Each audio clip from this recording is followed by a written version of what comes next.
Hey, this is Grandpa. Welcome to Grandpa's World. Today I'm going to talk about the missing children, Beverly Potts and the Beaumont kids. Well, Beverly Potts disappeared in 1951. She was 10 years old. She had went to the park and disappeared. After eating supper one night, Beverly and a friend walked to the park on August 24th, 1951. It was a 3-minute walk.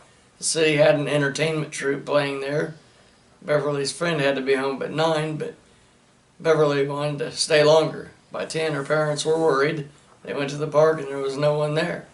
A search immediately began. It was in the papers, but no one still had any leads. Beverly's mother died in 1956.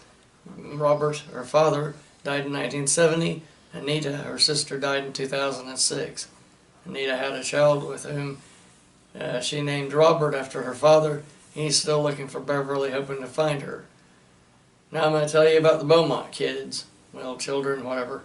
Around 1966, these kids just vanished. Nancy Beaumont put on her 3 kids on a bus that went to the beach at 10 a.m. There was the oldest Jane, who was 9 years old, the middle child, 7-year-old Grant, and the youngest little 4-year-old Arna. The 3 kids went many times and they'd always returned at 2 p.m. 7:30 p.m. came. Nancy's husband, Jim, called the police. A manhunt began. Witnesses had seen the kids several times at the beach. One was talking to a blonde-haired tall man with a thin face.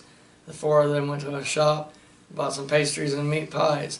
At 3 p.m., a policeman who knew the kids were heading towards home. They looked happy and they were alone. Jim and Nancy stayed in the same house for years, hoping the kids would just show up. Jim and Nancy eventually got divorced. Well, that was back then. Nowadays, you wouldn't trust your kids that young to be on a bus. That's all for Grandpa's World today. We'll see you later. Have a good day. Grandpa loves you.